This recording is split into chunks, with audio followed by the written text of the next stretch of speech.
Hey guys, this is Fixer Med. Welcome back to my high yield anatomy review series for the USMLE Step 1, NBME CBSE, and NBME CAS examinations. In this series, I will be covering a broad overview of the discipline of anatomy across various organ blocks for these examinations. This will be part 61 of my multi-part video series of doing so. Without any further delay, let's go ahead and get started on today's content. Let's start off by taking a look at the anatomy of the larynx.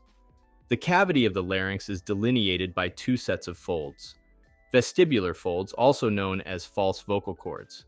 Vocal folds, also referred to as true vocal cords.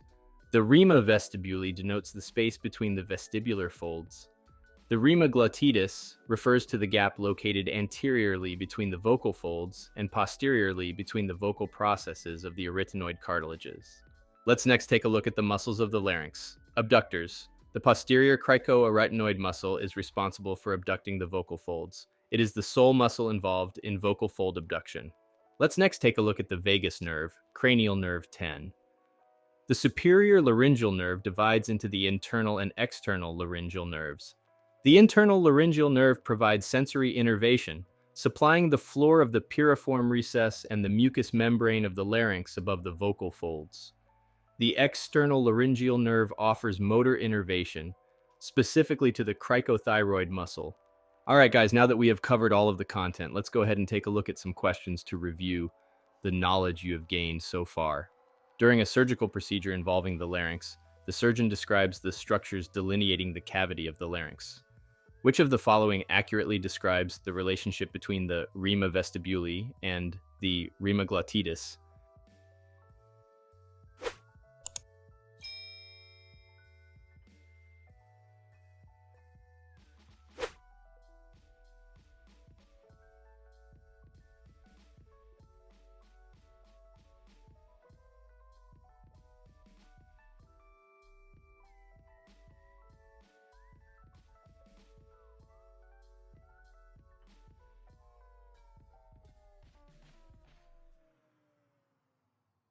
All right, I think I gave you guys enough time here. I'm going to move on to see what the correct answer is and what the reasoning behind it is.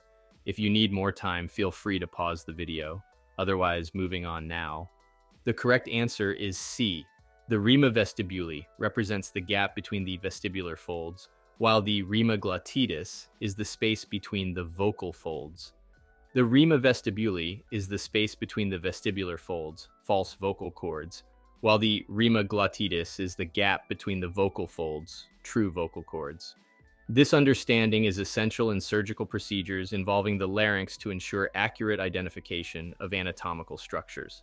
All right, let's go ahead and see why the other answer choices are incorrect. The incorrect choices can be explained as follows. A. Incorrect because it swaps the descriptions of the rima vestibuli and the rima glottis. B. Incorrect because it incorrectly describes the location of the rima glottis as anterior and posterior to the vocal folds. D. Incorrect because it incorrectly describes the rima vestibuli as the gap between the vocal processes of the arytenoid cartilages. E. Incorrect because it swaps the descriptions of the rima vestibuli and the rima glottis. All right, now that we have covered this question, let's move on to look at the next question. During a vocal cord examination, a patient is unable to phonate properly due to restricted vocal fold abduction. Which of the following muscles is primarily responsible for abducting the vocal folds?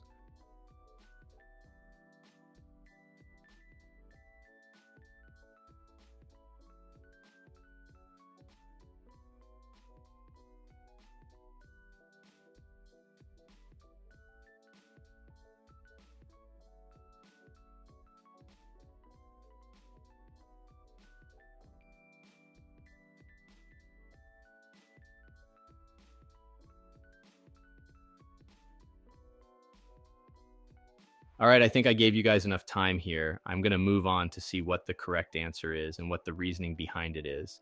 If you need more time, feel free to pause the video. Otherwise, moving on now. The correct answer is C. Posterior cricoarytenoid muscle.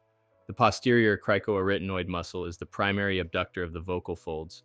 Its contraction results in the separation of the vocal folds, allowing for the passage of air during inspiration and phonation. Dysfunction of this muscle can lead to vocal fold immobility and subsequent voice changes. All right, let's go ahead and see why the other answer choices are incorrect. The incorrect choices can be explained as follows. A. The thyroarytenoid muscle is primarily involved in vocal fold adduction, contributing to voice production. B. The cricothyroid muscle is responsible for vocal fold elongation and tension adjustment, affecting pitch during phonation. D. The vocalis muscle is part of the thyroarytenoid muscle and contributes to voice modulation. E. The aryepiglottic muscle is involved in the movement of the epiglottis and does not directly influence vocal fold abduction. All right, now that we have covered this question, let's move on to look at the next question. During a laryngeal examination, a patient demonstrates difficulty swallowing and reports altered sensation in the upper part of their throat. Which branch of the vagus nerve is primarily responsible for providing sensory innervation to the mucous membrane of the larynx above the vocal folds?